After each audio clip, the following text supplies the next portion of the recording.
全港最大型私人屋苑天水圍嘉湖山莊一直受到分支家庭客歡迎，尺價較低而且空間較大，成交數字屬於區內榜首。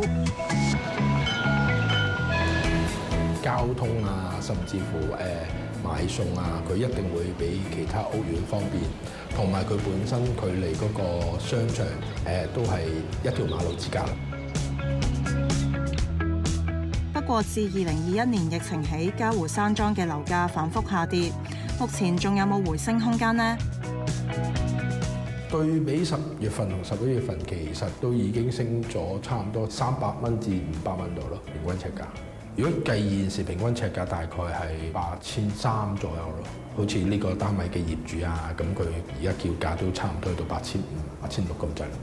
兩無居講緊嘅成交個低層單位賣咗500幾萬，但係去到樂湖居有啲單位已經係成交到530萬，其實係繼續遞升咁咯。因為始終佢本源收窄嘅問題，咁啊令到佢嗰個樓價有機會會有跳價嘅情況。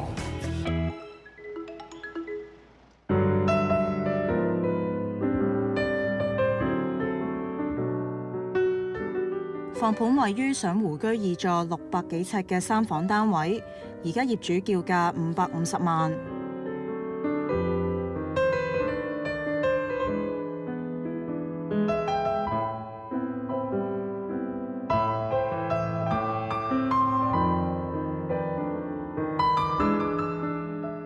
屋苑大部分單位都係鑽石型客廳。普遍嘅客啦，就中意四方方嘅廳多啲嘅。咁但係你話喂，我去到鑽石型呢個情況嘅時候，就擺位嘅時候，就可能你要花啲心思去設計咯。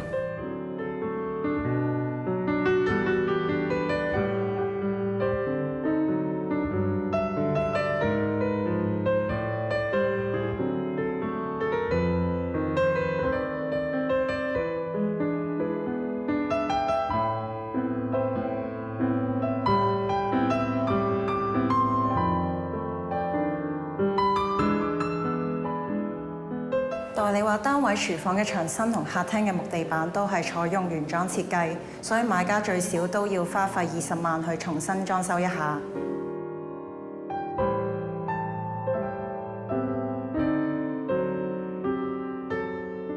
單位屬於原裝間隔，唯獨客廁嘅浴缸位置已經改為企缸。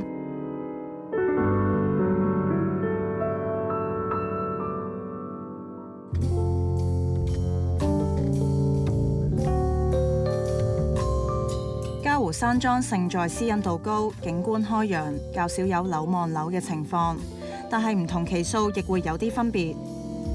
你需想方便，可能唔會選擇第1期或者第2期啦。咁但係你話我想環境啊，甚至乎個景觀開揚啲啊，通常就會選擇第7期或者第6期咯。咁啊，景湖居嗰邊就會望到啲濕地公園景嗰啲，叫價可能係較為進取少少啊，去到580萬左右咯。